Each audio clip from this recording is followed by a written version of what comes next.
I think I shared the whole. I can start anytime. Yes, And, okay. So maybe shall we start now, I guess? Yep. Sure. Okay. Okay, yes. Okay, so good afternoon, everyone. Thank you guests from Thailand and overseas for joining us in another activity of PSU Open Mobility 2022. We wish this will be a productive moment for us all to exchange our ideas together. And today, our invited speaker will cover the topics of intercultural citizenship development in English language teacher education programs. However, this activity will not be made possible without the kind contribution of our moderator. I would like to thank Ms. Fatima Arse for running the show today. As a brief introduction, Ms. Arse is a full-time lecturer of the English section in Songkhla University, Thailand. Her areas of interest include foreign and second language literacy, translanguaging, translation, teacher education, intercultural communication, and intercultural awareness, and language beliefs, attitudes, and identity. Now to cut the chats, I'm going to let Mr. Arsa continue with the session. Okay, thank you very much, Dr. Yusuf. Okay, so let me say Assalamu alaikum and may peace be upon you all. And good afternoon, everyone, and welcome to a very exciting opportunity as part of our PSU Open Mobility International Virtual Seminar 2022. And again, thank you, Dr. Yusuf, our project manager, for your introduction, and thank you everyone for joining us today. Well, I'm Fatima Laila Jasa, today moderator, and joining me today we have Professor Dr. Yasemin Bayyurt from Boğaziçi University, Turkey, to share knowledge and great experiences on intercultural citizenship development in English language teacher education programs. Hi, Dr. Yasemin. Welcome back and glad to see you again here. Well, we are so excited to hear about the work you have been doing in intercultural citizenship development and English language teacher education programs. Well, guys, are you excited and ready for our topic today? If yes, can you please, if yes, can you please give us some like thumb up emoticon or wow or anything emoticon? Great. Okay. Thank you very much. Well, just a little housekeeping before we get started. So we all have like a seamless webinar experiences. If you have any questions during the presentation, please type them into the chat box and I'll bring them up, and we will also have time for Q&A session at the end.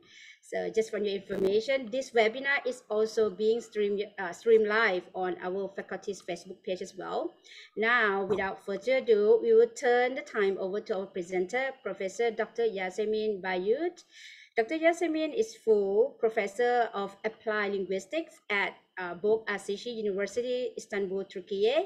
She holds a PhD degree in English linguistics from Lancaster University, the UK. Her current research on English and English language teaching and learning on pre and in-service teacher education, ELF awareness in English language teaching and learning, EMI in higher education, and CLIL in K-12 schools. She also carries out research projects on blended and mobile learning in higher education programs and EAP, ESP in ELF context from interdisciplinary perspective. Well, her publications include articles in various index journals such as World Englishes, Language, Culture and Curriculum, Journal of English for Academic Purposes, edited books and book chapters published by both national and international publishers. And she also co-edited a book entitled Current Perspective on Pedagogy for English as a Lingua Franca in 2015, published by the creator, and edited one of the volumes of Bloomsbury World Englishes series entitled Bloomsbury World Englishes Volume 3 Pedagogies in 2021, published by Bloomsbury as well. Okay, well, and now let's welcome our special guest, Professor Dr. Yasemin Bayyurt. Dr. Yasemin, the floor is yours. Thank you very much. It's a great pleasure to be here to address actually your audience once more.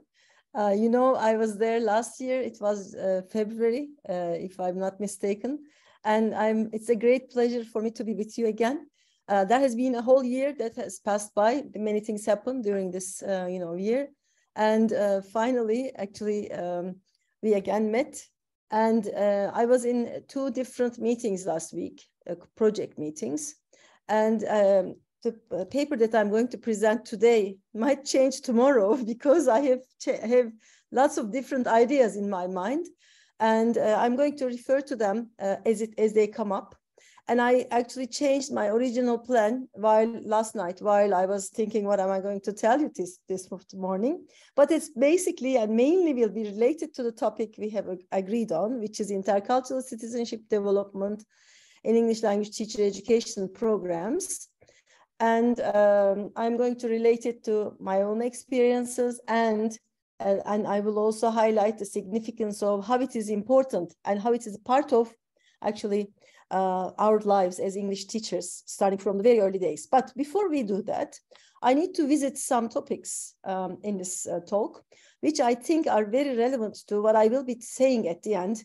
I mean, it will not be like all the time talking about theories, and then all of a sudden at the very end, quickly practice. No, but I mean, we will, I think, develop practice together at the end. So after a brief introduction, I will be talking about inter and transcultural communication. Nowadays, I started thinking, influenced by Will Baker's recent paper in language and education, or something, language and culture. I think, if I'm not mistaken, I just read it recently. I might have forgotten the journal, but it's actually, I'm very much in line with what he is saying, especially after being exposed to content and language integrated learning literature last week, and started to think about disciplinary literacies, from a different perspective, which is nowadays disciplinary literacies. And I mean, that's very much cultural communication and transculturalism, translingualism are really much related to this. So therefore, I will stick to what I said, what I promised, because that's the starting point: interculturality, intercultural development. But I'm also going to put it in parentheses because I am in the process of transition in terms of my theoretical development. So I'm going to actually visit intercultural communicative competence, intercultural citizenship, because those are the terms at the moment, and they will be for a long time, for a while, I think. Pre-service teacher education is at the heart of it, because, as I said in my previous talk, we are actually in the Faculty of Education. We train pre-service teachers, and they are really pre-service teachers. They don't have class, they don't have school, okay? So it's very important for them to have a view, like interculturality and intercultural citizenship view. And I'm going to talk about that, and I'm going to give you examples from my own department, from my own curriculum. I mean, it is open to public anyway, so I can share with you all the secrets. We can, maybe collaborate in the future about certain topics. And I'm going to also give examples from a telecollaboration study I carried out many years ago between Turkey and Korea. And I will show you how I realized the relationship between interculturality and teacher education. Okay. So when we visit, actually, let me just switch that. This topic, we need to first start from a global citizenship perception, which is actually in my mind and in the literature and in Alpha and World Englishes and Global Englishes literature recently. And let's have a look what it entails, actually. It entails becoming culturally aware of issues that affect learners' immediate environment and beyond, including critical issues such as environmental preservation, immigration, sustainability, human rights, and international student mobility, among others. So this is actually what comes to our minds immediately when we think of global citizenship in relation to our classrooms, because that should be, and that is and should be, in my opinion, our aim of producing actually interculturally competent teachers, because they are first. Can you hear me? Yes, we can. Just now. Okay. Yeah. Okay. I just okay. So so these teacher trainees should be culturally sensitive toward issues that are going around them, and also going around the world. And also they should have some experience of beyond where they teach English. They must be aware of different contexts. So in recent years, in that respect, in recent years, educational policies and practices in many countries have come to emphasize the need to develop interculturally aware and globally connected future citizens of the world, from kindergarten all the way through higher education and beyond, actually, I can say, because there's also tertiary education. I recently realized what tertiary education encompasses, and I was misconceptualizing it only by limiting it only to university. It includes all after, high school education, including lifelong learning, vocational learning courses, etc., that people take for professional development. So that's how they said it is. But in the past, I was thinking it is like higher education was related to tertiary. So we need to be connected. And all this education should be connected, starting from very early on, like from primary to tertiary levels. And I don't know if actually you have a question so far. Do you have similar programs in your context, or similar perceptions? Most probably, right, Yusuf? Okay. Yeah, more or less the same.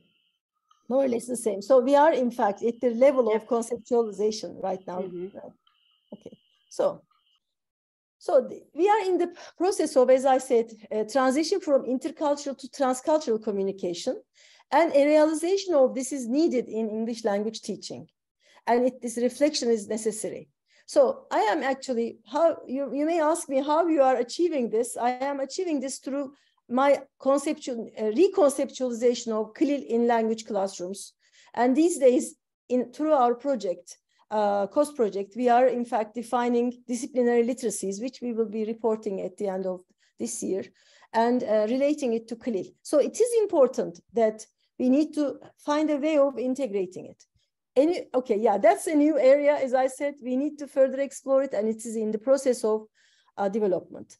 And I'm so glad to say that we are all experiencing history together, a development of new terms in the field, new conceptualizations, new theories, and re-exploring actually old theories, and then adapting it to our times. Because as Baker also says very rightly in his beginning of in his 2022 article, after COVID-19, our ways of communicating has changed. And we have seen, how distance learning or distance education or any distance communication was actualized, and people stayed connected. So this is important, okay?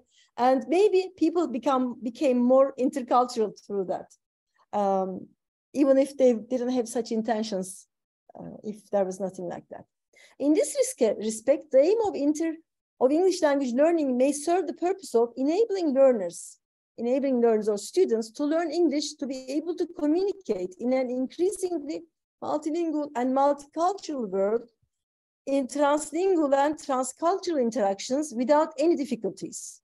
Because when you talk about interculturality, says Baker, you are talking about as if two distinct, very clear cultures interacting with each other, clearly defined languages interacting with each other without any, any interferences coming in. This is similar to what we talked about last weekend about disciplinary literacies. It is not just knowing a subject. It is actually knowing more than that, because the text doesn't necessarily mean written text or spoken text. Everything else around is influential, anything. And any commonalities between cultures is actually is there. For example, we say Elhamdülillah, we say Selamun Aleyküm, and Inshallah, and we understand each other. But I don't speak Thai language, right? So, but we still, because of religious connections, we can make sense of what we are saying, which is a wonderful thing. We can find with any other people, any other culture, similar aspects. Okay, with neighboring countries on the, for example, northwestern part of Turkey, we have Bulgaria and Greece. And I was in Bulgaria last Monday and Tuesday, And we were talking with friends. They have lots of Turkish words in their language, okay? Food, related to food. So we could immediately make connection through food, for example. So you see, I don't speak Bulgarian and they don't speak Turkish. So these are all, ways of connecting each other to develop our global citizenship skills. Okay, so in that sense, we need to go beyond intercultural communication and its earlier definitions in a super diverse world where people are connected through not only face-to-face means of interaction, but also online, virtual, and any other medium of communication, which enable interactions to cross the borders without limitations, okay? So it was my birthday, for example, last Tuesday, and we were having kind of dinner, and they sang happy birthday to me in 4 different languages. So it was interesting experience to hear how people conceptualize birthday song, and then how people conceptualize people's birthday, congratulating people's birthday. So anyway, so this was, I think, another thing that I saw. I mean, you can be anywhere in the world and you can encounter different cultural conceptualizations and cultural exchanges. Okay, and this goes. That's what they say. Why they say this goes beyond interculturality. So Baker presents paradigm. In that respect, Baker in fact presents a paradigm shift from a traditional understanding of intercultural communication to an understanding of transcultural communication. And he, of course, says that I need to, in fact, give more definitions of this. And he says, he makes sense of this by saying that while the pandemic shut down some of the physical global connections, it also underscored just how interconnected all societies are and increased our virtual connections. The consequences of this diversity and complexity in social spaces for our understanding of core concepts in intercultural communication, such as language, communication, identity, community, and culture, have yet to be fully considered. So it is in a transition stage, and I strongly recommend you to read, if you are interested in intercultural communication, this article, because it gives some nice insights and hints for study for how this area of study will develop in the future. Okay, sorry. So now, in order to make my life easier and things easier for us, I want to start from my earlier conceptualization of intercultural communication. Now we know, because of after pandemic area, we became more interculturally sensitive, even transculturally sensitive. But where do we start from to all this? So it involves the interaction that is taking place between people from different cultures. This was simplistic definition many years ago, which was accepted, and because we thought we would be safe if we stick to this, okay? And at that time, culture is a very complicated term. I can't really start talking about culture now. If I do, it will need another 2 hours until dinner, okay? So I think this is just a good idea to stick to it. So it was simpler. In an intercultural situation, Spencer Oti and Young said, parties from different cultural backgrounds bring together their long-standing group experience, knowledge, and values. This is still the case. But because things have changed since 2002, 20 years have passed actually since 2003, and our experiences have changed. I mean, we have more developed understanding of what actually intercultural communication is. Even Byram, who in fact founded the term of intercultural communicative competence, have revised his, has revised his intercultural competence concept recently. I mean, in the past 10 years recently, and people adjusted their understanding accordingly. So I just wanted to quote again, after this simple definition, what Baker says, and we need to think about in the next few years, maybe a few months, or I don't know, if you are in the process of publishing something or writing a thesis. He's proposing to consider transculturality aspect of new conceptualization of intercultural communication is not proposed in a super diverse diverse world, a paradigm shift that dismisses previous research in language and intercultural communication. So we still need to embrace it. So that's the starting point, but rather to extend the field and open areas for exploration and discussion. So that means, Yusuf, we will have some more papers to discuss in the future, research projects to do with you guys, and in a comparative sense, for exploration and discussion. As such, transcultural communication begins with an examination of earlier conceptualization of transculturality from a range of disciplines, and critical approaches to intercultural communication research will be considered in this sense, particularly interculturality, and third place as being directly relevant to understanding of transcultural communication, trans theories in applied linguistics, most notably translanguaging. These will all be drawn on as informing transcultural communication perspectives. So in a way, this will necessitate a whole field of study and reconceptualization of these terms, which are very actually up to date and very fashionable these days among researchers. And that in order to make sense of these concepts, you need to really develop an understanding beyond these, actually, what we have already in our hands. And I'm amazed at the number of papers and the number of work that's growing in this field, in these fields. And I'm so happy about it. And because it's going to inform, especially theoreticians, to revisit some theoretical constructs that we already know, to in fact build on them, and or maybe make connections, especially for English, for us English teacher educators, for language teacher educators. I mean, I can train any language teacher because I'm trained to be a foreign language educator. But because our department is about English language teaching, we are specifically focusing on English language, and because English language is different from all the other languages, in my opinion, it's a global language, lingua franca, world lingua franca, so global lingua franca, I mean, it has a different status. Therefore, we will need to find more examples of what Baker is saying in the new era of on intercultural or transcultural communication, whatever you want to refer to.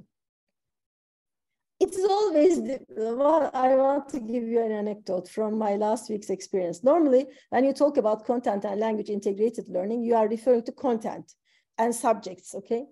But last week, because our project is about disciplinary literacies, I had a hard time in saying during my working group meeting, disciplinary literacy. I always said subject literacy, but it is subject literacy, but in the meantime, it is slightly different. So in this sense, I am trying to say actually, I'm not going to stick to transcultural. I will definitely use intercultural for the purposes of this presentation and for our understanding, already existing understanding. But I open this up for further research, and I thought it would be interesting to present it to such a distinct group of scholars like yourselves, for your future, food for thought, okay? As a researcher working in the field, so my position, as a researcher working in the field of English as a lingua franca and global Englishes, and thinking how we can connect research on interculturality to English language use, my understanding of the concept also supports the current thinking about intercultural communication, and it may have limitations in multilingual and multicultural contexts, as borders of these cultures are crossed during interaction, code switching, hybridity, and third place. So there is actually an intercultural exchange through these, in my opinion. And at the moment, I want to stay on this actually site and explore it further. As Baker suggests, in most cases, the identification of the languages and cultures of the participants in a conversation were supposedly switching from and in between. Hence, it's not easily identifiable. So therefore, we need a lot of data actually and corpus to analyze, to understand these, how these are happening. Okay, do you have any questions so far? Okay, shall I? Okay, continue. Yeah. So next topic that I want to cover, according to my list of topics, is intercultural communicative competence. We need to revisit that before we go on with our final destination. And most of you are, all of you are actually familiar with this since you are all in the field of ELT. And I want to start from my dear late Professor Alptekin's definition of intercultural communicative competence, which in fact he was influenced by, of course, Byram's definition of 1997 of the same topic.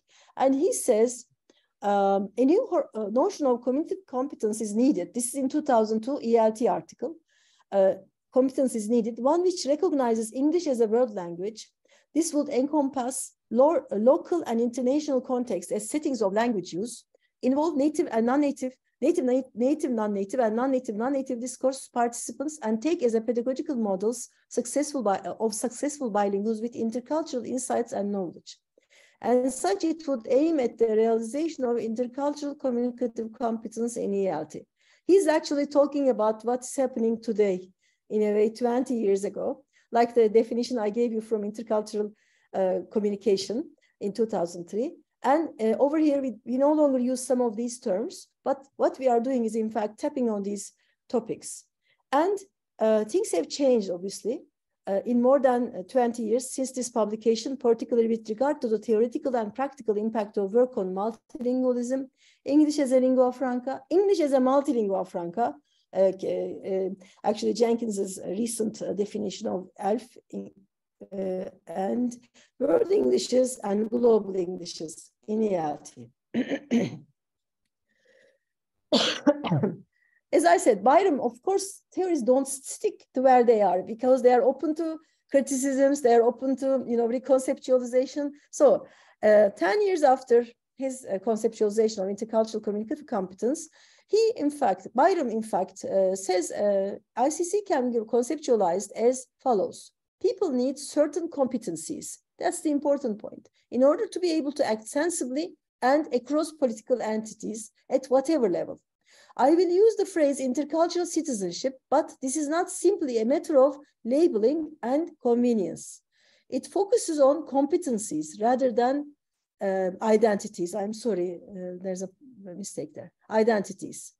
So I will give you an example from my intercultural citizenship experience recently that happened.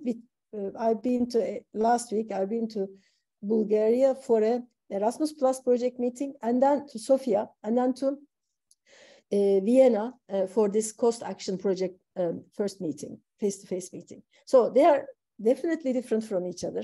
And from my own experience, I could find out, I could experience at least culinary and some cultural experiences. Although I couldn't get out of my, working group room in Vienna, I had a chance to walk around in Sofia. And I've been to Vienna before, so I know more or less their cultural and, habits, because this is the time when spring starts. And in Sofia, I was surprised to see that they are not celebrating only Easter. They are celebrating the beginning of spring on the 1st of March, which was like for me, something very cheerful. And they showed what they were doing, and everywhere was full of things like this one, okay? You are putting on your around wrist, that is like some kind of a good wish. And then when you see a stork flying or a tree blossoming, you need to take this out and put it on the tree. Of course, this is superstitious, and it's not my culture, but it looks very interesting to me because it was actually somehow welcoming cheerfully the awakening of nature and coming group, in that Erasmus group, people from Romania. And the conceptualization of the same idea of the Romanians was different. They gave us brochures as a present, which they knit, small brochures, and you put them on your jacket. And again, it's the same idea of welcoming of spring. And everybody has I realized at that time, oh, well, in these places, as a person, then they celebrate the becoming of spring, and they have different ways of, symbolizing it or welcoming it. That's what came into my mind immediately. And obviously, it's different. Then you go to, for example, Vienna, their way of accepting, welcoming spring is different. This time they have like Easter eggs all around in the supermarkets, and then in pastry shops are, decorated in this. And coming back to my country, Ramazan is coming, for example, soon. And here we started to have in supermarkets some, big Ramazan packages. And they are kind of saying that Ramazan is approaching, prepare yourselves for the Ramazan by buying these and blah, blah, blah. This is kind of, we have all different ways of welcoming and celebrating things because it's related to food and dinners and so many things in the tradition. And I'm sure you have similar tradition because of the same Ramazan is approaching. I would have seen something different if I had come to, for example, Thailand now, right? So it is, I think, I am open to all these and I'm very happy. So what I have in mind is when I'm teaching my English varieties course or sociolinguistics course to my students, I always keep this in mind. And I always try to bring it to my students, bring it to the attention of my students that you are not alone in this world and you are going to be, it is inevitable that you are going to mix with people and you have to be ready to become a global citizen, welcoming different values, enrichments, and so on. And of course, having your own identity out of this. So, as Bayram indicates, intercultural communicative competence development becomes a necessity in the world where we cannot have language education without making connections to current political and social changes. Hence, critical cultural awareness can be defined as an ability to evaluate critically and on the basis of explicit criteria, perspective, practices, and products in one's own and other cultures and countries. So here, in fact, he's mainly referring to what's happening in this country, and you are aware of it. And that's what you did in the beginning, for example.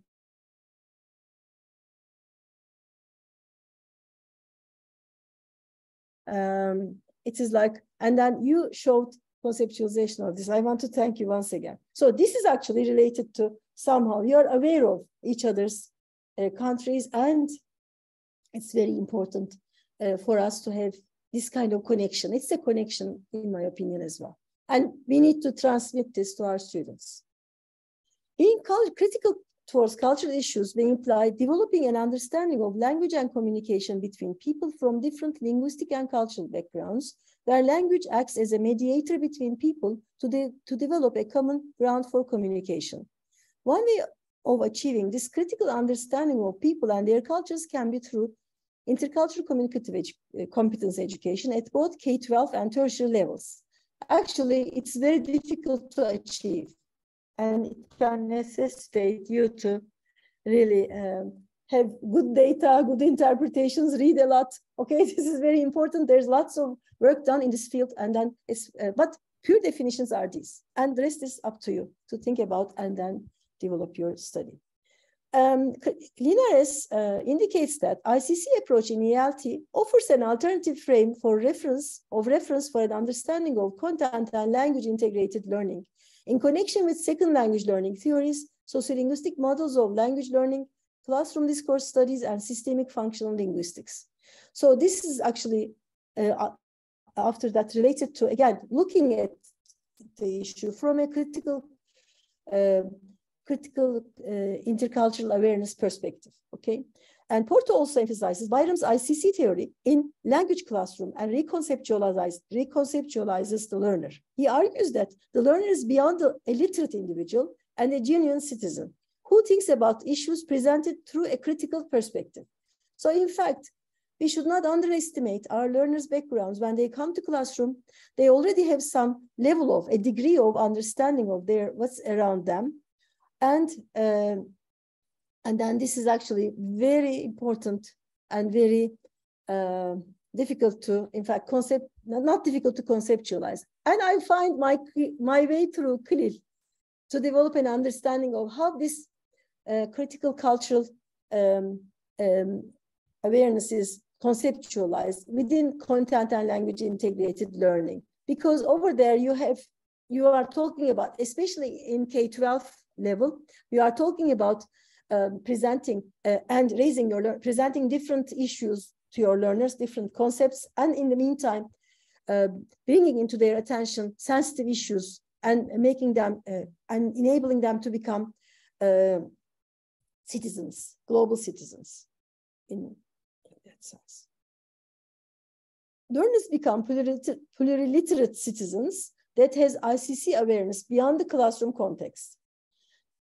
Because our learners do not learn only in the classroom, right? They learn all around us. Maybe we talked about my linguistic landscape research last year.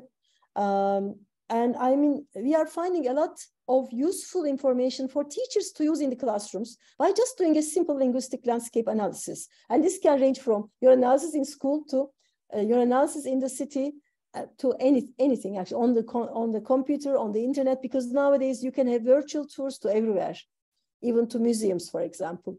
In our CRIL program development, we suggested art course to our teachers, training teachers. It was an in-service program. And they, for example, took their students as an activity to Louvre Museum.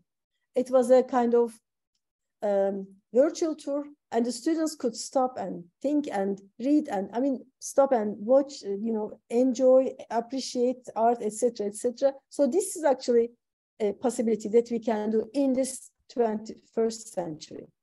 Many issues could be integrated into the language curriculum. For example, raising people's awareness towards sensitive issues could be integrated into the language program. For example, their awareness towards being careful about the consumption of natural resources. Like water is a very important resource that we are losing day by day in our earth, on Earth today. And then bringing this into our students' attention is an important point. Like we had in our CLIL classroom, for example, again, in the school that we, in fact, worked on a project, there was a water project. The one whole week, the students, in fact, worked on how they should protect waters, how they should give significance to not wasting water, find ways of using water efficiently, and then looking at different parts of the world, and so on and so forth. Inviting them to become more environmentally friendly by recycling even wastewater to be used as a natural fertilizer for farming could be a part of language class with this perspective. So in a way, when I talk about CLIL, I'm talking about English language classrooms, because in the Turkish context, CLIL is actualized in English language classrooms. We do not teach topics, especially at K-12 level. We do not teach topics in English other than English class, okay? So what we do is we integrate content from other subject courses into English classes after it is presented in the actually content class. Especially for primary school, it is important because your learners are not ready, may not be ready for certain concepts and constructs because they are still in the development, cognitive development, different cognitive development stages. So in a way, this is important. And what we do in Turkey, when I say CLIL, means that, okay? I want to make clarification. But for European context, for example, or for that matter, I don't know, maybe in your context or in Asian context, when we talk about CLIL, we talk about actually subject courses taught by subject teachers in English, okay? Or in any other language of delivery. It can be French, any other language, but other than first language. But in Turkey, that's not the case. It is the English language classes that are called CLIL classes. And anyway, that's another topic. I'm not going to go into this one. So we come to intercultural citizenship topic now. That's my third main topic here. And in many contexts, okay, so far, I want to stop. And if you have any questions, I want to answer. If not, I'll continue. Is there any questions right now? So just so that our speaker can have like a short break. No, in the chat box, there is nothing right now, Prof. Okay. So we can continue. Okay, I'll continue that. So the next topic is, as I said, intercultural citizenship concept. And in many contexts around the world, English language learning plays a major role in the lives of students starting from K-12 to university in their journey in their journey to become inter or multiculturally competent future global citizens. As Porta et al. Indicate, intercultural citizenship education clearly recognizes the practical benefits of learning multiple languages while emphasizing its educational value and potential of intercultural communication. So in a way, we are all exposed to, in fact, different input which will make us become inter and multiculturally competent throughout our education. Internationalization of higher education, for example, aims at preparing university students as interculturally aware, globally connected future citizens of the world. In preparing these students to become intercultural citizens, English plays a major role as a global lingua franca. English language education is an important part of these students before, during, and after the university studies. English language teachers in that respect play an important role in preparing these students to become interculturally competent global citizens. Actually, as English teachers, we have a lot of, as English teachers, English teacher educators in general, we have a very important role in fact, training our students to become globally competent citizens. It is not guaranteed that all language teachers are informed about global citizenship or about ways of fostering intercultural competence in their English language teaching practice. This can be partially due to lack of curriculum and courses focusing on intercultural competence. So in our, for example, university, although late Arttekin, myself and many other sociolinguistics teachers are in fact working on these topics, we don't have a course on intercultural competence or cultural competence at all separately.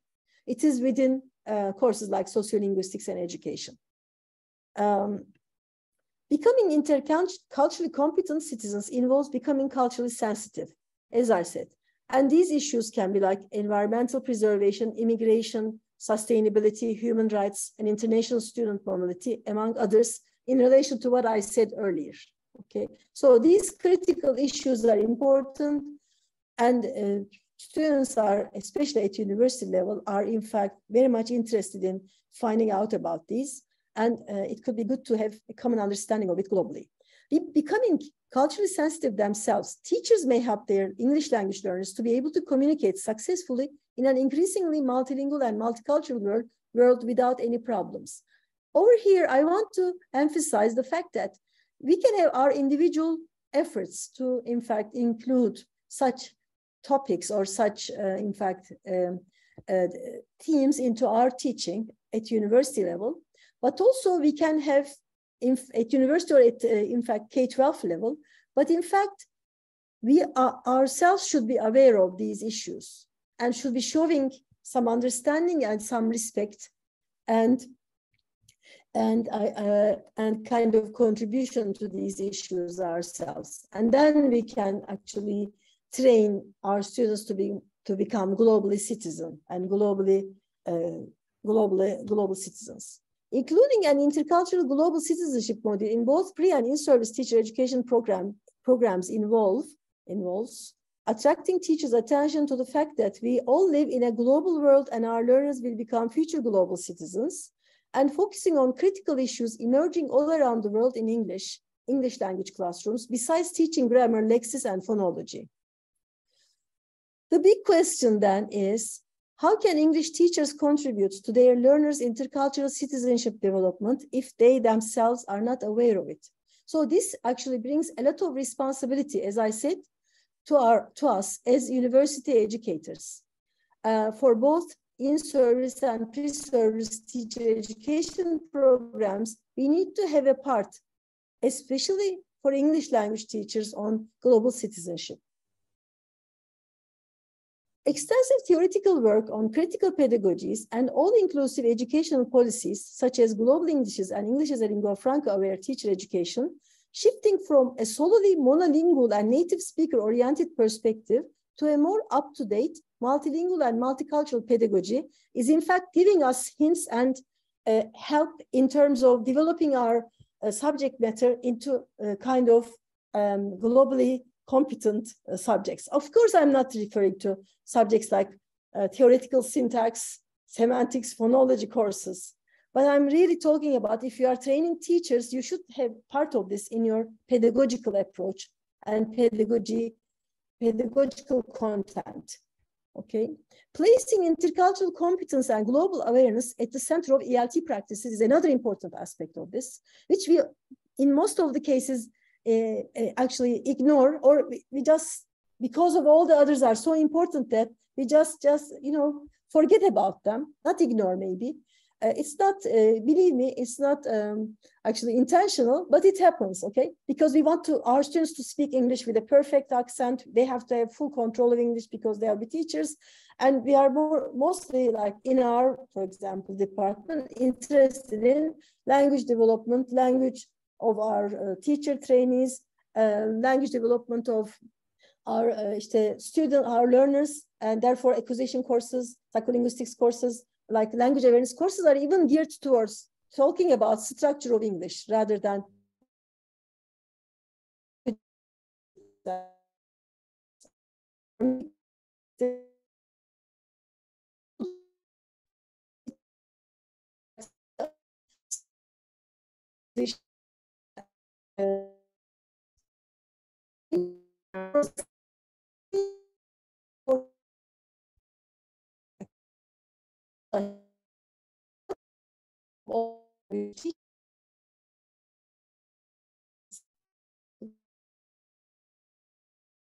to use institution, and it has been carried over, and it has become a state university as well.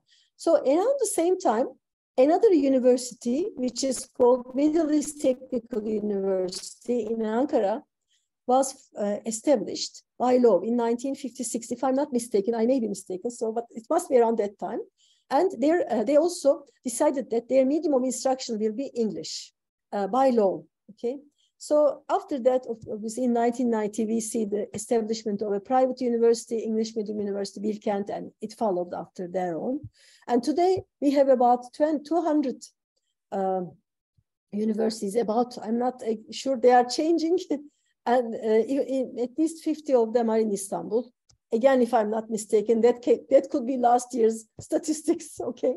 So it is changing very fast because of, I think we need to really catch the global requirements of, education, business administration, and so many things. So that's only normal, I guess, that we have new establishment of new universities, maybe all around the world. I don't know how it is in your country. Do you also have such universities emerging recently for the past 10 years or 20 years with global demands?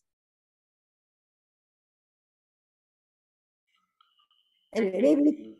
Yeah, not actually for the government university. Yeah, you have private universities, yeah. Yeah. We have some like emerging, according maybe like, and they also like open some, competitive courses, kind of global demand courses, but few, just a few, not many. Yeah, okay, a few.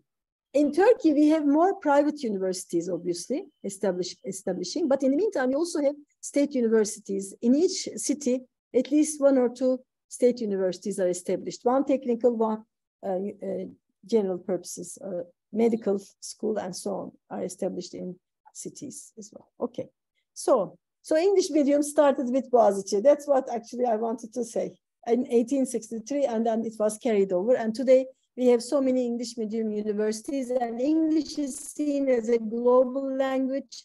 It is not associated with any, native speakers norms or rules, as far as I know.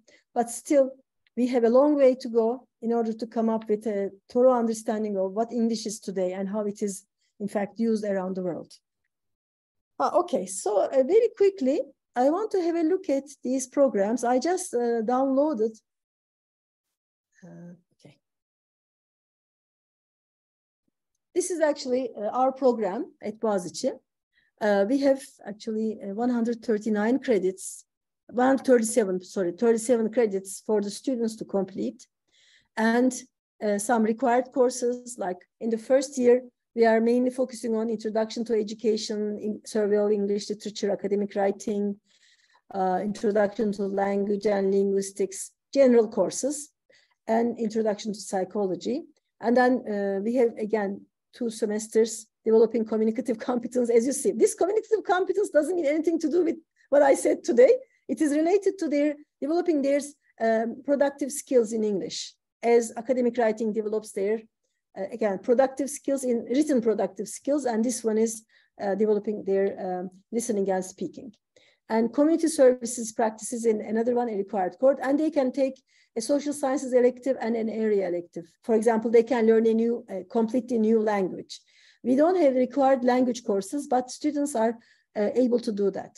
So then 3rd semester, so mind you, here we don't have any cultural issues involved except survey of English literature, which is very much British literature, okay?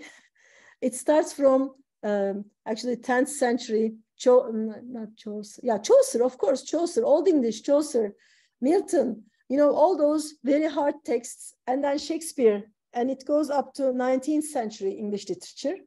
And this is the point where the students, in fact, encounter first cultural experience, and it's very painful for most of them. If they can't pass the course, it's really difficult. So because I interviewed with the students, for example, when I asked them, what is your conceptualization of English language? They immediately say British English. Why? Because the first year we take British, you know, these EL courses, English literature courses, which is because it's called English literature course, okay?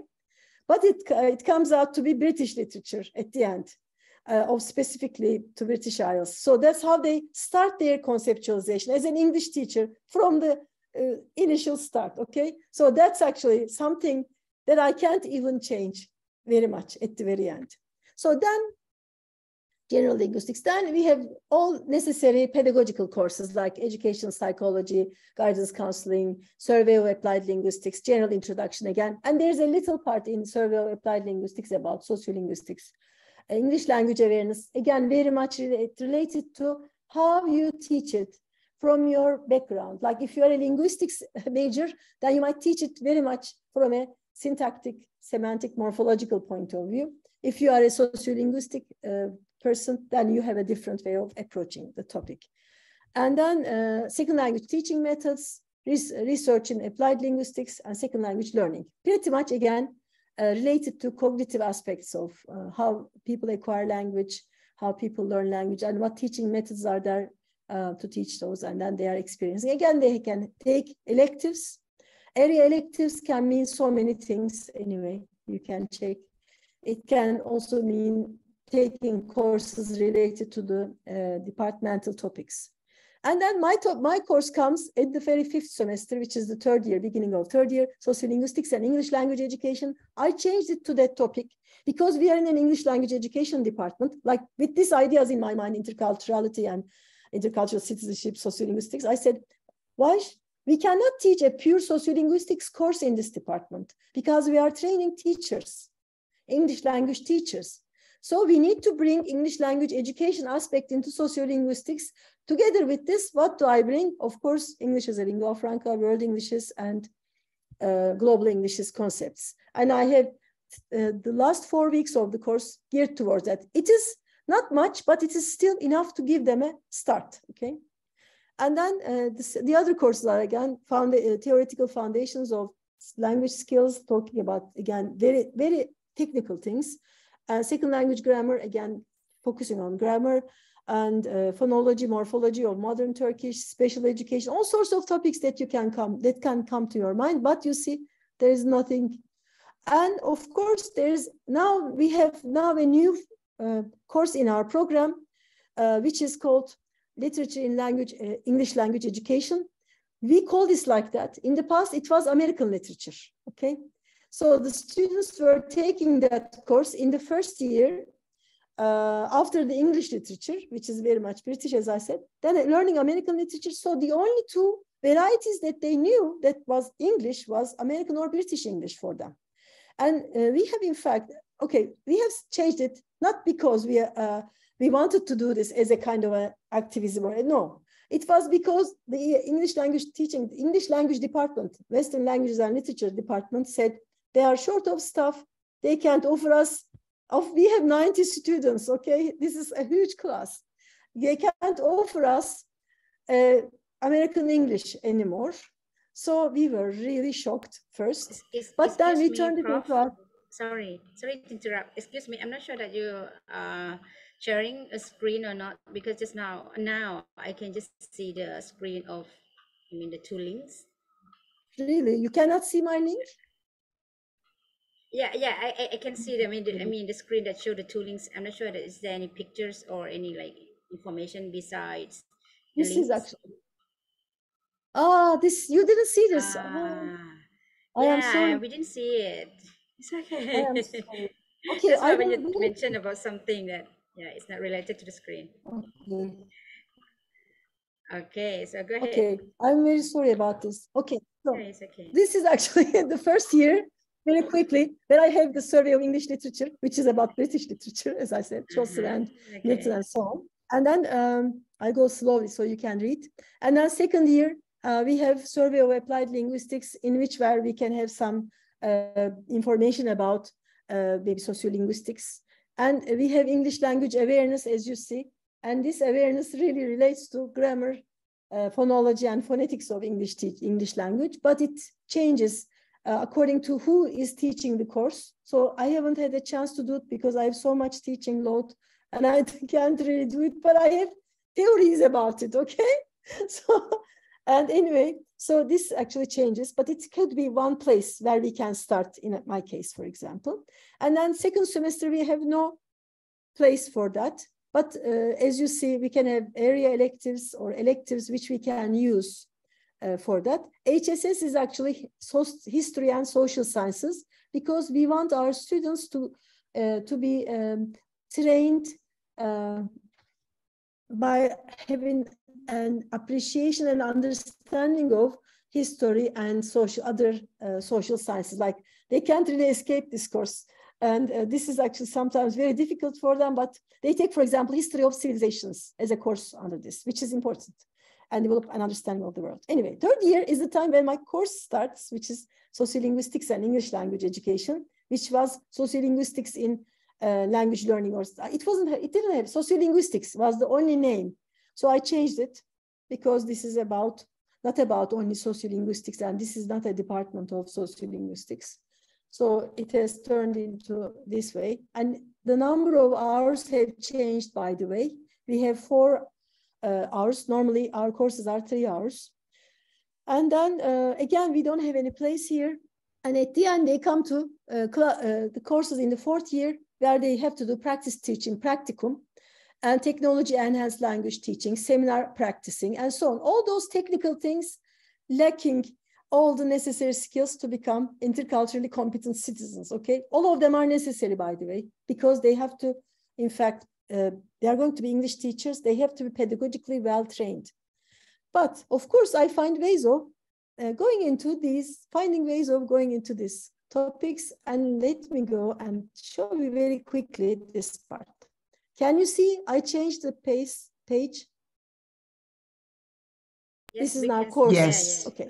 You can see the required. These are course descriptions, okay? I'm not going to go over these. You have seen them in the chart.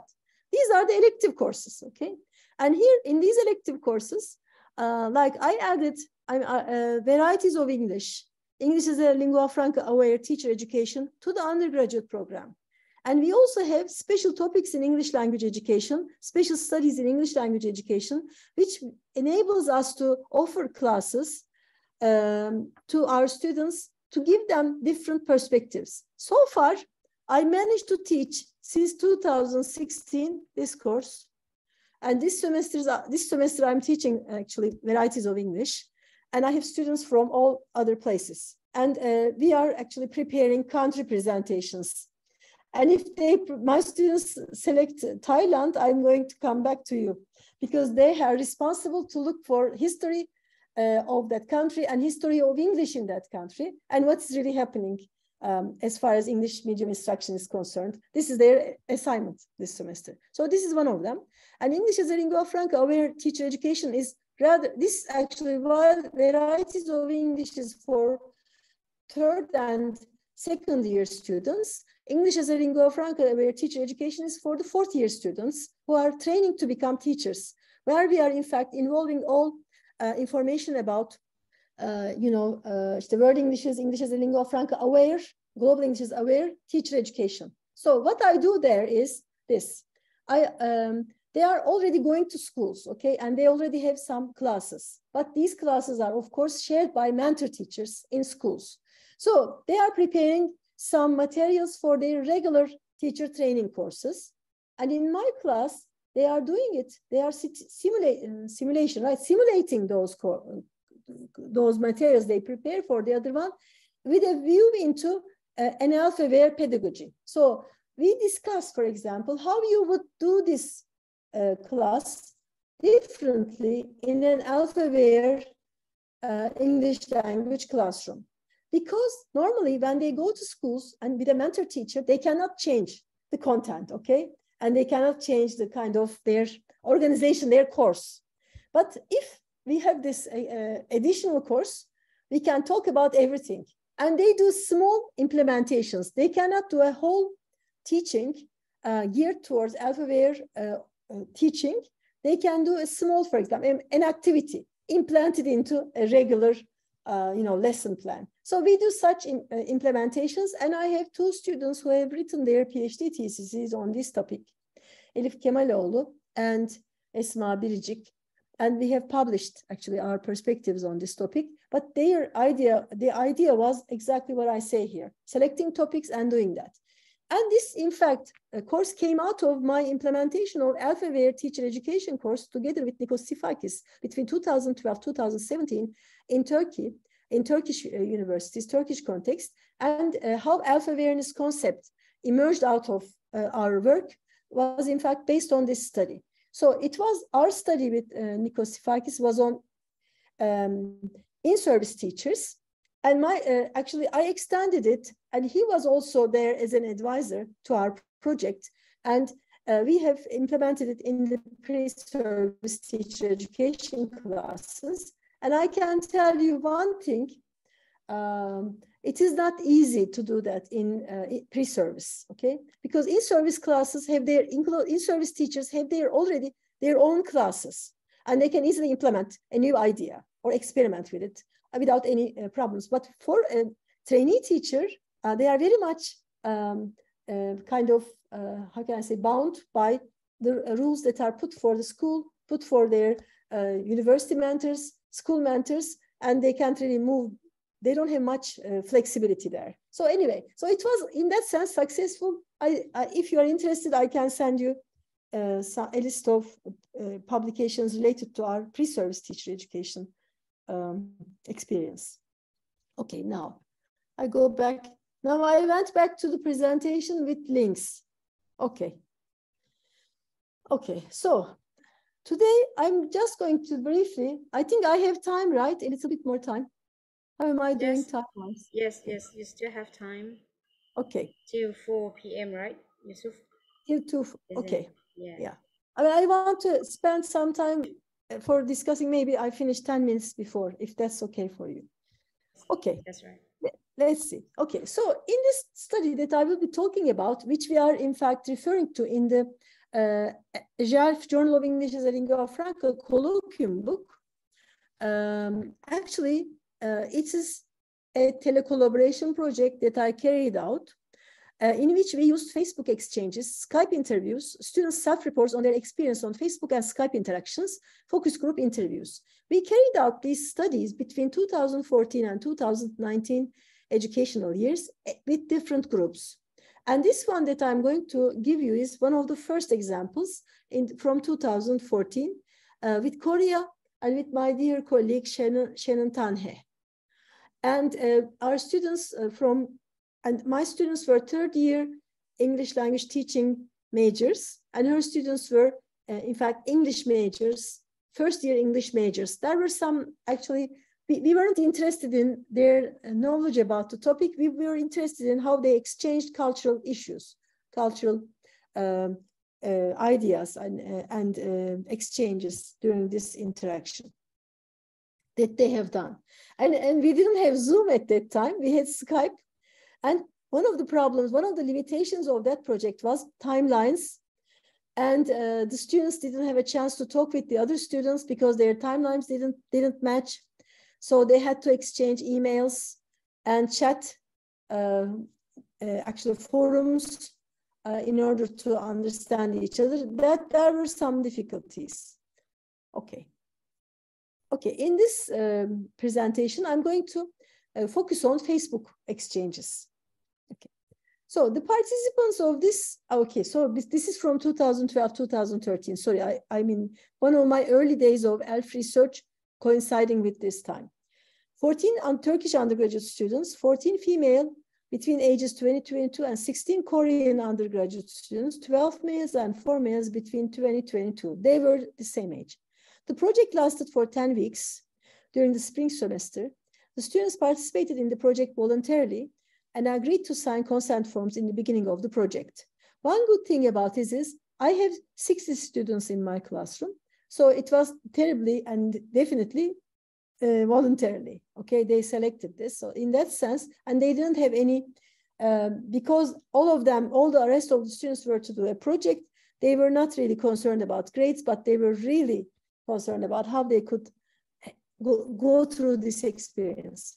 The title of the course was Sociolinguistics and English Language Education, and Intercultural Communication was a subcomponent, and one of the topics that we covered actually in the course.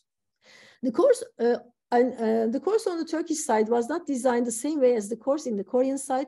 Only negotiated activities will be reported in this paper. We negotiated on certain activities, so we cannot really tell you this is the syllabus and we did all of it. No, we only selected, in fact, activities that we could negotiate with actually our colleagues. So what we did was, as I said, Facebook was its most fashionable days in those times, and it was in a different format. So we had a closed Facebook group entitled Collaboration. We still have such, anyway, groups. And the students on both sides were appointed as members of the group by their instructors on each side. We had one general group and a small group for each students that we have, in fact, grouped together. Both Korean and Turkish students were asked to prepare introductory videos about themselves and upload these videos on their collaboration Facebook page, and then exchange information on selected topics of interest on both sides. So this, in fact, project that I did was only related to introductions and intercultural exchange. Normally, I also had another project the following year and the following years on linguistic landscape analysis from an intercultural perspective. I'm not going to talk about it today, but it was also kind of a follow-up. This, in fact, inspired us for doing this linguistic landscape project. And the topics that came up during student exchanges that we selected and negotiated with the teacher with the instructor on the other side was food, marriage, traditional music, pop music, traditional arts, public holidays, religion, education, football, vandalism, history, their university, their city, weather, use of English in their environment. So what we did was at the end, in our following year projects, focusing on like their city, linguistic landscape, and other issues, and English use in the environment, because my research was becoming more and more into how is English used in the Turkish linguistic landscape. So we switched to that topic. So, you know, these research projects sometimes are, in fact, geared towards the whoever is directing it. And in this sense, I was the director. So some results. So this is from our web page, and this is what was happening in year 2013, and some examples, okay, from some political activism that was going on in 2013. And then this is the way we have the actually sociolinguistics course project collaboration, and also that year we also had graduate student collaboration and other projects. So I was using Facebook very actively for different issues, different activities. These were our participants, and I just covered their faces. And this was actually Shannon Tanhe who prepared this actually Facebook platform, and the students were from Dankook University in South Korea and Boğaziçi University, Turkey. So this was our group page, and this one was actually from Turkish student who in fact talked about a documentary that she has seen on a TV about Seoul, and she asked some questions because they were talking about it. So they were free to write about whatever they come across. So, hi everyone. Yesterday I came across with a documentary on Seoul at TV. So don't worry about language because they are, there can be some problems. It was great to see some familiar things which I learned from you guys. At that moment, I thought that these kinds of collaboration projects are quite helpful to increase our word knowledge. So I want to thank you all for this great information. One more thing is that I saw a lot of huge sculptures all around the city. Could you give some information about those marvelous pieces of art? So in a way, she's thanking them. She learned a lot. So in a way, this is, in fact, proving our hypothesis about teachers' intercultural, in fact, citizenship development. So in fact, if, for example, she weren't in such a project, maybe she wouldn't be watching that documentary on television. I would start from there, as from a research point of view. And then she, in fact, confirms what she has seen with what she has learned from her friends from Korea. And then she asks further questions, further explanations. And then she has a picture there. I think I forgot to add the picture here. Now, this is the sculpture, okay, that she's really interested. Did you see the human sculpture like this? Okay, sorry. In fact, they are trying to negotiate meaning here. Over here, the Turkish student is talking about a sculptures, but she doesn't give an example. And then here, the Korean student says, is this something like this? Okay, so gives an example. And then they continue communication from there, okay? And then obviously they give, my student starts giving more examples. And then she says, this was the one I've seen.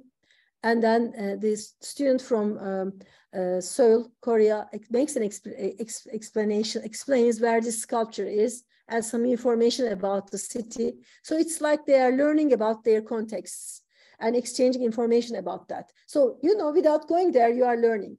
Now, obviously, we have more means after the COVID-19 incident. We now have lots of other ways of communicating. And I am open to new collaboration projects. Why not to have one with you guys in the next coming year or so that our students can have exchange. Okay, the following factors emerge as a result of the analysis of exchanging on the Facebook, explaining features of their own cultures or specific subcultures they belong, asking for more clarification, participation, or information from participants from the other parties, expressions of interest, pleasure, or surprise in response to other posts, using English to negotiate an understanding of these topics or features that come up during their interactions. So these were the 4 main themes we came across, okay, during the exchanges. So in fact, the students who were to become teachers in about 1.5 years' time had a chance to learn about other cultures before they went into the classroom. And they learned about that they can use English with people from Korea to understand each other's cultures, to understand each other, negotiate meaning, and developing an understanding of the themes that I showed you earlier in relation to their experience, their world and life experience. Asking for more clarification and participation of information is important because then, like there was, for example, something about marriages in Turkey. And I learned a lot from my students as well, because I learned, for example, that in Turkey, there can be variation in marriage ceremonies, marriage cultures as well. So, but it was interesting, especially to find out about how it was actualized in Korea as well. These were some important things. And then food. Food was another important topic. They exchanged a lot of information about food. Just like I said last week, I was in Bulgaria and I came across, similar foods that we have in Turkish cuisine. And I was surprised. But I don't think there's any similarity between Turkish and Austrian cuisines, for example, I can easily say. So the students were in fact exploring these ideas even from a distance and starting to develop some kind of a worldview of their own. And of course, they showed genuine interest. Those students, believe me, even if they come voluntarily, I don't know how it is in your countries, students may lose interest. So some of them really lost interest and withdrew or just did very little. But while some of them really explored into the culture, into the issues that were raised during discussions, and they also presented their positions against issues, and they, in fact, had genuine conversations on the basis of that.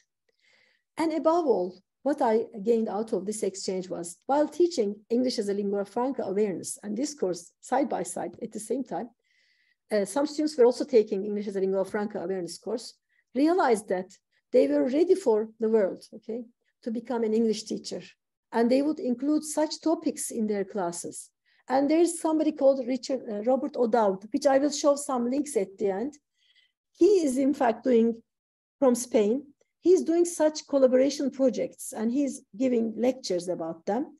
We had some courses that some of my colleagues attended to last year.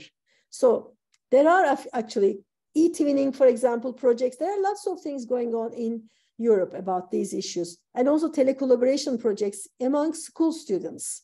So since my students are going to become, as English teachers, they're going to become school students, they'll definitely be able to prepare projects that are related to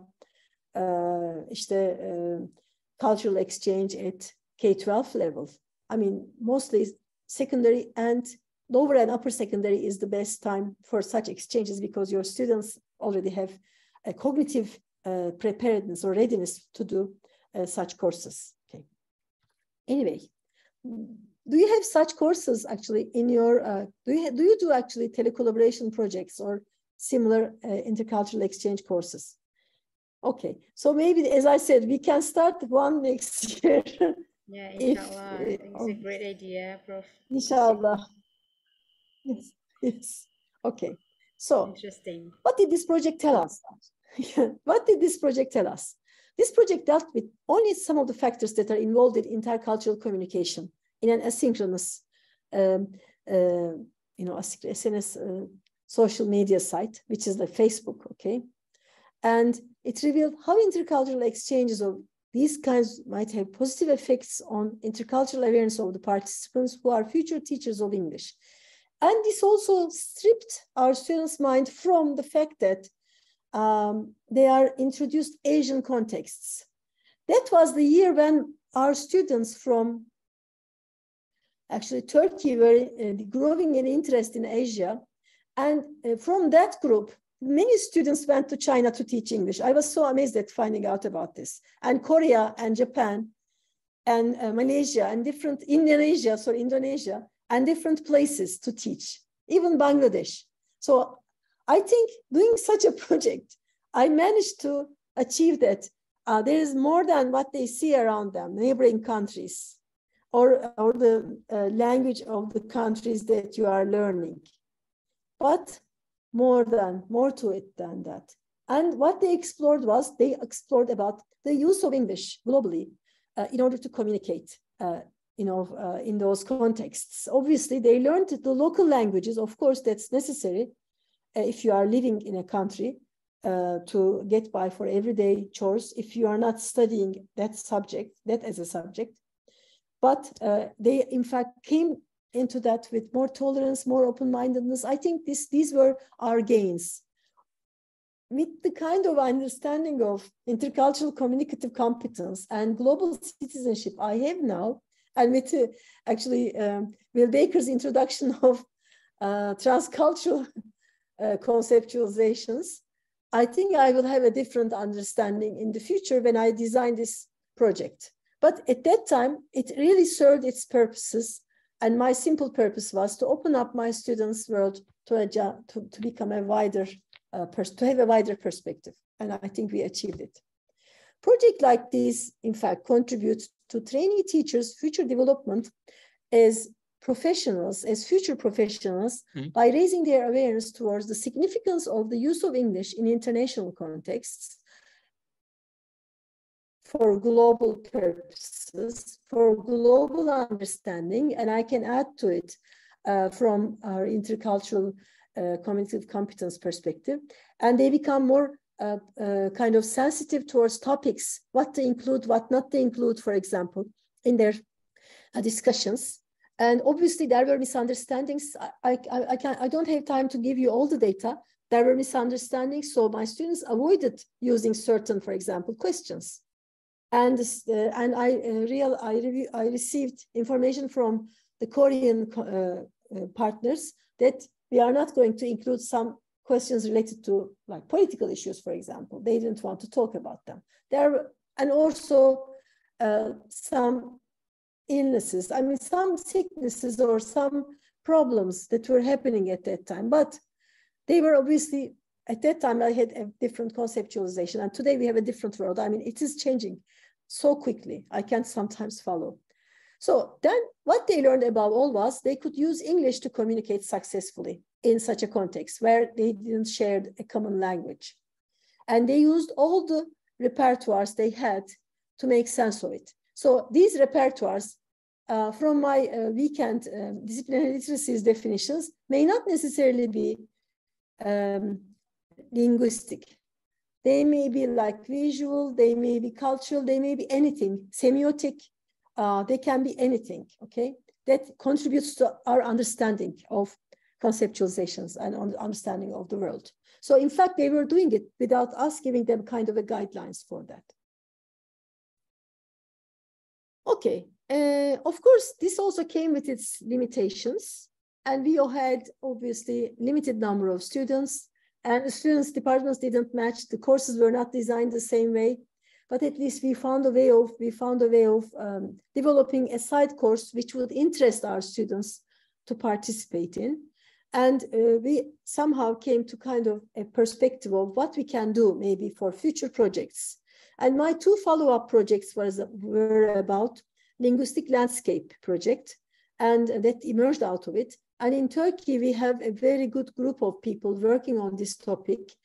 I can give you some examples from that project too, just to show you what I mean by linguistic landscape project. Okay, so this group came from Bangkok University, and my colleague was Shannon Tenhe. I deeply thank her, and then our students and Korean students who participated. Okay, now, this is what I meant about some secondary, this is an open platform for secondary teachers, secondary school teachers especially, that they can have intercultural exchange projects. And recently there has been some courses that were given by Robert O'Dowd, who is in fact one of the important names running those telecollaboration content. And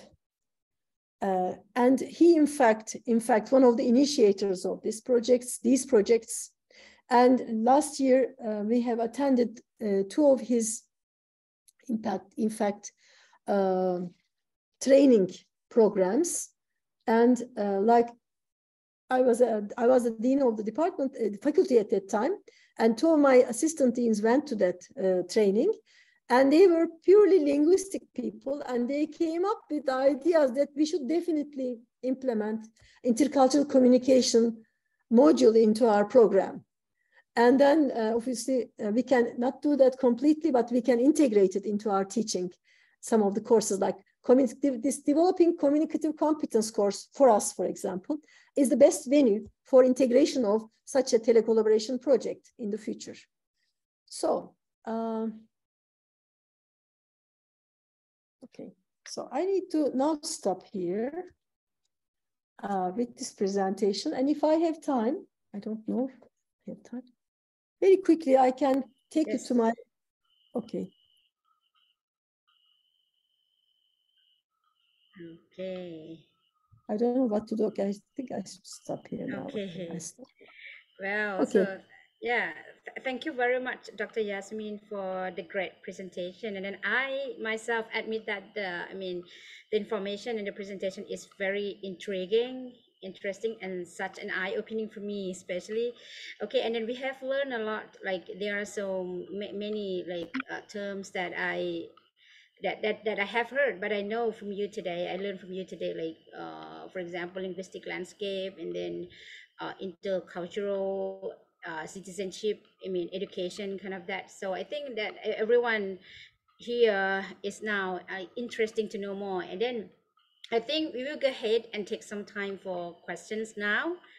Well, just a reminder, everyone, please be sure to type your questions into the question box in your control panel, or if you want to ask the professor directly, so you can unmute your microphone. So is there any question? And then from the chat box, let me check. There are some questions, and the first question is from Mario. Mario, would you like to ask her by yourself, or would you like me to read it for her? Well, okay, the question is that how is English used in the community in Turkey? This is from Mario from the Philippines. It's perfect. Ah, that's nice. Hello. Actually, in Turkey. Yes, in Turkey. Yeah, in the Turkish context, in the Turkish context, I should say that English is, widely used, especially in higher education and in business context. And nowadays we have medical tourism a lot, and in hospitals. And the doctors are hired on the basis of their knowledge of English. So things are changing. And maybe I can talk about 40 years ago when I started my university education. Boğaziçi University that I was attending was a big hit because it was English medium, and that was one of the reasons why I chose to go to Boğaziçi University, because I wanted to have education in English. And I came from an English medium secondary school, which was a state school at that time, Anatolian High School we called them, and subjects were taught in English, like maths and sciences.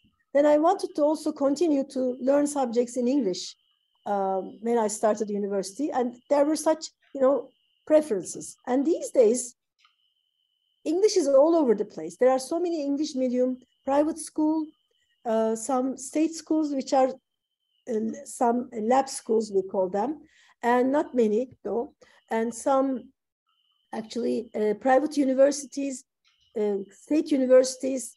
In Turkey, by constitution, the official language is Turkish. So medium of instruction should be Turkish, actually, starting from primary school onwards. But because of these private schools, and because this craziness about English, it influences, like even state schools. In state schools, they start learning English at an early age. Okay, and this obviously brings with it other, side effects. And like people see English as language that belongs to elite, but it doesn't actually. It becomes the language of everyone, everywhere. And you can come across English language use on television. All of a sudden, somebody, sneaks into whatever he's saying, an English word, which is with a Turkish pronunciation. And all these things happen, actually. And then you can detect them. This doesn't disturb, for example, for people who are into English, but it affects people who are Turkish, like Turkologists, we say. I hope this is the correct word. So Turkish language specialists are upset about it because they're afraid of kind of losing Turkish language, okay, by, in fact, the influence of English. But this is not happening anyway. I mean, their languages are all the time in contact. As a sociolinguist, I can say that you will never lose your native language because of the influence of the language, because that's the dominant language of the country. But anyway, so the thing is, now we have English all over the place, lots of English mediums, universities, and it is kind of a commodity for people to have English, and especially kind of commercial purposes. So, and if they are taking it seriously, they make sure that people, in fact, their students are exposed to quality education in English. By quality education, I mean English medium instruction all over the place, selecting teachers or having English teacher together with content teacher teaching in the same class, etc. So anyway, and apart from that, there isn't much use in the society, and dominantly Turkish language is used in Turkey. But English is definitely our second major foreign language. The major foreign language that's taught. That is, respected.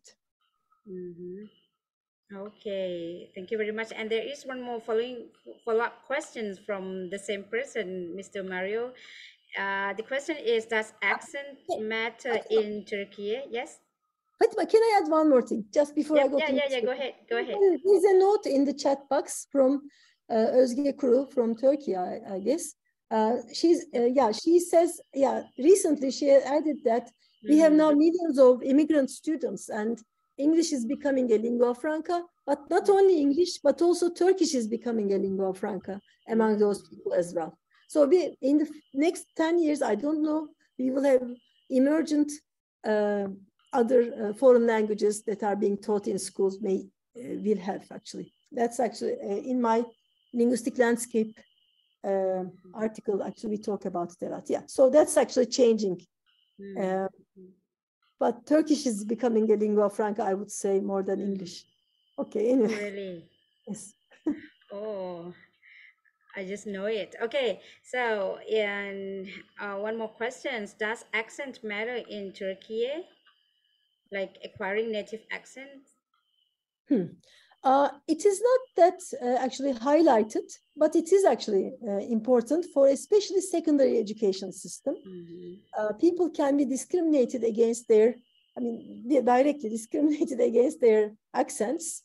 If you speak with a British or American accent, you are hired immediately without even checking whether you teach English well or not. But if you have an accent, and even if you have good teaching skills, you can be discriminated or you can be hired and paid less. These things happen actually. But it is not highlighted in education system, university education system. And especially in our department, at least in my classes, I want my students to have their own identity and claim the ownership of their English. Like what Kurt Kohn says, I told them yesterday in my Varieties of English course, for example, that I don't speak British or American English.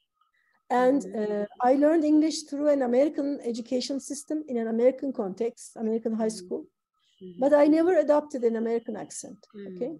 And I prefer that to have my Yasemin accent, like just like I have in Turkish. So what I tell them is the important thing is, the key thing is intelligibility.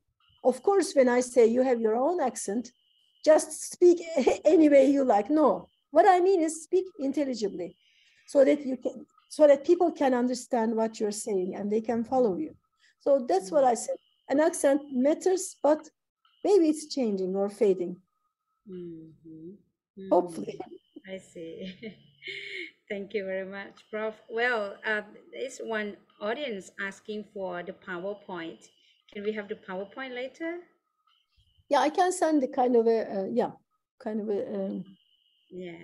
well-organized one. Yeah, actually, we need the PowerPoint. I mean, to write up the report as well. Actually. No problem. I will send it. I will be very happily share and hear your opinions. Okay. So is there anything to share from the audiences? I mean, like if you have any other questions or... Yes, maybe I can share something. Okay. I'm not going to ask any questions, I just want to share the experience regarding the project that I am now working with. I'm working with Associate Professor Will Baker and Sonia Moran Ponero from Southampton University. Actually, this project we got funded from British Council under the titles of Decolonizing English in Higher Education, investigating issues of empowerment, access, social cultural diversity, and global citizenship in English language teaching in multilingual university. And we collected data from 5 different countries, including Thailand, Vietnam, Iraq, Mexico, and Colombia. And one of the main aim of this research project is that to explore how university students, lecturers, and administrators will and understand the global or intercultural citizenship development. And based on our research, it can be clearly found that most of the participants, they show positive attitudes towards the concept of global citizenship, and also the integrating the concept of global intercultural citizenship into ALT.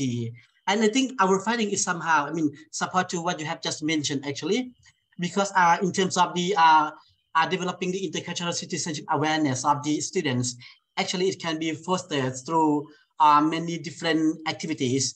And based on the findings, we found that a common method is implementing the concepts in various subjects offered at the university level and learning activities organized inside and outside the classroom. For example, it can be like in-class activities, may include in introducing and discussing global issues, like what you have just mentioned earlier. Also, some participants propose like watching videos with contents related to international situation in English, or maybe analyzing articles related to culture through reading assignments. And some participants, they propose that assigning projects that involve students addressing social problems and examining their connection to local and national and global issue. I mean, these are activities which is very interesting, that can be used or utilized to develop the awareness of the student regarding the concept of global or intercultural citizen. However, based on our finding, which is, I think it's somehow practical. Even though we have discussed these types of issues in our classroom, but when we look back to the integration of this concept, especially in LET classroom, it's still insufficient. And it's maybe like in Thailand, in Thailand case, for example, I can say that the existing educational management system and policy in Thailand did not yet support the implementation of the intercultural citizenship education, especially in ELT classrooms. One of the main reasons, like what you have just mentioned, is maybe because of this concept. The concept of global or intercultural citizenship education was still a new concept in ELT, especially when designing courses or making policy for ELT. So this become it's making it somehow very challenging for English practitioners to implement in ELT classroom. And another reason is maybe because the English practitioner in Thailand, for example, teachers or policymakers or a curriculum designer, they might lack of awareness and understanding of intercultural citizenship and face challenges in ELT classroom implementation. Because when we look back to teaching or in teaching practices, when we teach English in Thailand, for example, we just mainly focus how to develop or increase the English proficiency of students, including listening, speaking, reading, and writing. We do not much, care or aware regarding this particular concept. And however, because of the significance of the concept, based on our research, it's recommended that teachers, policymakers, and curriculum designers should prioritize integrating the intercultural citizenship education in order to equip students with the necessary skill for effective transition in multicultural and multilingual learning environment, both locally and internationally. However, this project is still on progress. So we hope that we will be able to complete this project very soon. And after that, what I have just mentioned is going to be we are trying to write some kinds of papers in order to publish in some journals. Yeah, hopefully soon. Oh, that's great. Yeah, I'm going to look forward to reading them. Yeah, definitely. When the papers is published or if it is been accepted by journals, I will definitely send to you. Yeah, and then we can share. Yeah. Okay, thank you. Thank you. Yeah, that's such a really great research and project that. It's a kind of challenging idea implementing this, this types of concept into ELT classroom, because not so many lecturers, or even curriculum design, they're aware about this concept. Yeah. Like our Professor Yasemin mentioned, it's somehow very new, especially in Thailand. And that's why we have no idea how to implement this concept, into ELT, and we just mainly focus on how to improve the skill of the student. Yeah, we have no idea how to prepare, but like Professor Yasemin mentioned, teaching nowadays, we have to not just only focus on your skill, but how to prepare our learners to become a global citizen. Because when they go out, outside, when they have completed the degree, they are going to be around. They are going to work, with different groups of people from different lingual and cultural backgrounds. Yeah, that's it, definitely. Yep. Otherwise, we cannot really reach this. And then we also raise our teachers' awareness towards the fact that they are teaching English to, in fact, to students who will use English for life purposes. Like those students will go abroad to visit places abroad, and they will be using English. And we get, for example, from parents, we get feedback like this in schools we work. They actually, in one of the projects, Elf Awareness Project, in the beginning, we did it in a primary school as well. Primary school, second grade students, very difficult to implement, but the teachers really tried hard to do that, and they were very successful. Students, they went to a kind of a place, I don't remember exactly now. The parents didn't speak any English, but the kid is learning English. And this second grade student made sure that they didn't have any problems in the country they went to. Only through this experience, actually, of what they learned from their Alpha-Aware classroom. And this was due to the fact that this teacher was raising, we raised awareness of this teacher towards these issues. Anyway, so it was an interesting feedback. And we also have other feedbacks from other, actually, parents in other schools. When they see that their kids use English, they're amazed. And it's not, and then that's why what we should do, actually, that's what the aim of English language teaching is. It's not just teaching grammar and then ending up with people who can't speak English. Okay, in Turkey, that's a big thing. People complain, we don't speak, we cannot speak English. They don't teach us good English. All the claim is on teachers. Okay, so they can't teach. They are terrible teachers. I mean, no, that's not the case. Okay, they maybe these issues are not brought into their attention. I mean, there are departments in Turkey, departments where they train teachers that do not have actually sociolinguistics course.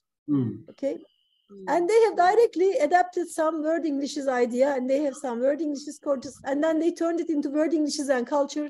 I don't know what it means. So this actually is, first, it has to start from definitely a kind of unified understanding of what it is among teacher training institutions. Anyway, so this is a long story. We can't finish, as I said. Yeah, and then when come back to us as like educators, like prioritizing is the key. How can we balance? Yeah, like a Professor Yasemin, like a Professor Yasemin mentioned, I mean, this concept is still new, actually, especially in the field of ALT. So maybe more study, I mean, are required in order to to get like a holistic overview regarding this particular issue, and how to implement this concept into ALT teaching practices, better and effectively. And maybe it's good for those who prefer to further their study, like Ajahn Fatima. If you want to go for your PhD, maybe this could be one of your topic, for your PhD dissertation, or maybe for those scholars who prefer to think of the trendy topic, how to in terms of doing research. Maybe this can be one of the topics that you should consider. Yeah, I mean, for your future research. Right? Okay, so there are so many topics that into my mind right now. Okay, so and then I think like we have one comments from Mr. Mario about like cultural exchange as a classroom collaboration project from different countries. It helps develop our cultural competence as well. So, yes, actually, based on our research, yes, that's one of the activities that mentioned by the student. Exchanging programs, spending time abroad, can increase. I mean, fastly, in terms of the global citizenship development. Comparing when they live in Thailand, for example, Yes, definitely. Okay, is there any other comments or questions? No. Well, great. I think we have covered all the questions, Professor Yasemin. Okay, so great. Thank you all. And then actually, we appreciate your being with us today. And then we care about your opinion as well. So can you please complete a short survey, which will be sent into the chat box by Dr. Yusuf. And then so for today, I have learned something that is the key, which is from Dr. Yasemin. It is like, I think for me right now, we need to balance, like to teach the students for intercultural communicative competence as well. That's very new, and then I need to I think I need to explore more so that I can deliver this to my students as well. Okay, so Dr. Yasemin, so do you have anything to wrap up before we move to end the session? Actually, I want to thank you for giving this opportunity to talk about the topics and some research findings, and hope to have future collaborations. And it's always a great pleasure to be with you from such a distance. Thank you very much for inviting me. Thank you very much for accepting our invitation, actually. Thank you very much. And to your institution, to your scholarship body, please extend my... Actually, I'm planning to visit Turkey very soon, in the beginning of May. I'm going to see Professor Ali Karakas. Okay. Yeah, hopefully, yeah. Still planning.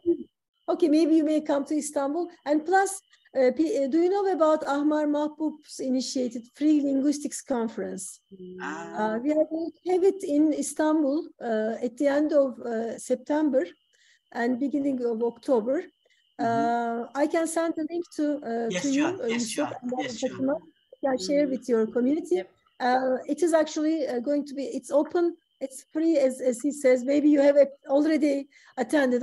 This is going to be my first Free Linguistics Conference, and it's organized by Kadir Has University, a very nice place by the Golden Horn, another nice venue. Yeah. So near touristic places. And hotel area. Let me save some money then. Please do. And I can send you the information and you can disseminate it. What is better than information is the plane ticket. Thank you. Plane ticket. That actually, this is free of charge, he says. I don't know how we are going to manage. Okay, we will have a look. We can apply for scholarships actually through the Turkish Scientific Association. When you come in May, we can talk about it. Yes, sure. Actually, Ali is more successful in finding those. Okay. And especially for young scholars, I'm sure there will be some venues. And Turkey is one of my destinations as well. Inshallah, one day I will visit Turkey as well. Inshallah. Okay, well, everyone, so appreciate if you could complete the evaluation form, and then after the evaluation, please don't forget to click another link after your submission to get an e-certificate of your joining today as well. Well, okay. Last but not least, I think, Fatima, maybe before I'm going to send out the link of the certificate, I'm going to send out the link of the next event first. Okay. Yeah. Well, last but not least, that I am telling them. Well, please let me introduce our next webinar, which will be held on the 27th to 30th of March. Okay, so now those topics are very interesting. So let's explore what are those. Well, let's start with our first topic, GEELT for the 21st century, Curriculum Innovation for English in a Globalized World, delivered by Associate Professor Dr. Nicola N. Galloway. Okay, so if you are interested in this topic, please don't miss it. Okay, that's the first topic. Okay, and the following day will be another topic, another interesting topic, which is researching global Englishes. So basically, the topic they link to one another. The first day will be about theoretical perspective, and the second day will be about I'm focusing on research based on the same topic. Yep. Okay, and then let's move to the third one. Well, with the same speaker. So the topic is English Medium Instruction, or EMI. Okay, so and moderator is here already. Yeah. Faizah Professor Faizah Waso is here. Okay, can you please say hi to everyone? Hi. Okay, so if you're interested in, please don't miss it. Okay, and our last topic of this project is researching English medium instruction. Okay, so all of those topics will be delivered by Associate Professor Dr. Nicola N. Galloway. So you all are invited. Okay, and or you can scan the QR code. Yeah, send the link already. Or just click the link into the in the chat box as well. Okay, and then I think, well, thank you again, Dr. Yasemin, for a fruitful presentation. And then I think it was a pleasure to have you with us today. And I hope we will see you like in person in Turkey or in Thailand, inshallah. And then, and thank you everyone for attending today's meeting. We hope you have learned and enjoyed this webinar. Again, if you wish to learn more about English language teaching and research, make sure you register for our next webinar. Can't miss it. Okay, and then please stay safe, take care, and we'll see you next time. Goodbye, and have a wonderful day, everyone. Yeah, I'm going Yep, to send then out Yusuf. the link of the certificate at the moment. Okay, where you can take the Okay. certificate. Yes. Okay. If you have already finished your the evaluation form, don't forget to click the link to get an e-certificate as well. Okay. Thank you very much, everyone. Hope to see you again. Have a wonderful day. Bye. Thank you very much, Ajahn Thank you Laila. very much, Professor, and thank you very much, See everyone, you. for your participation. Hope to see you again. Yeah, very soon. At the end of this month. Yeah. Bye bye. So please, everyone, complete the evaluation form and also the e-certificate. That's very important, especially the e-certificate. And thank you, Dr. Yusuf, for having me today. Yes, thank you, Ajahn Fatima. You're saving my life today. Alhamdulillah. Okay, bye bye everyone. สวัสดีค่ะ from Thailand. ครับสวัสดีครับสวัสดีครับทุกท่านครับ Goodbye, everyone. Goodbye, P. Yeah, goodbye. See you. Take Goodbye, care. Kata. Hope to see you very soon again. Yes, happy me too. Well, for someone have asked for the videos. Well, Ajahn Yusuf will Yeah, normally publish the video after normally this, I will right? upload all the videos, on my Facebook actually, where you can, go back and explore yourself. So make sure that you are my Facebook friend then. Follow him. Okay.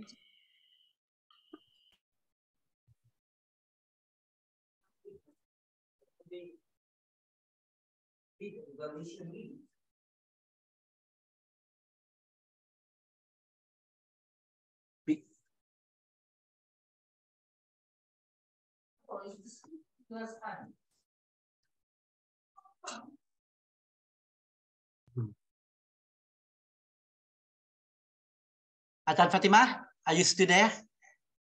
Yes, I'm here. Someone asking you, Mario, hi Fatima, is possible to organize webinar as collaboration with my university? The answer is yes.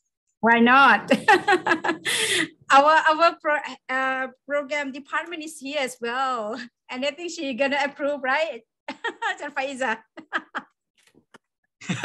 5 years from me. Welcome. 5 years from me. Or maybe Mario, if you contact our department, after August, maybe you have to contact to our new president, our new chairperson. She is also here as well. Oh, thank you. Right? Ajahn Vimonrat, Dr. Dayat, can you say hi? Who mentioned my name? Okay, inshallah, talk to you soon. Yeah, Mario, how are you? Yeah, I'm doing good. Okay, Sharif. I'm good. After you, Sharif, after you complete the link, the e-certificate will be automatically sent to your email. Oh, thank you. Yes. Nice to see you all today. Bye. Assalamualaikum. Thank you, Ajahn Laila, for your help.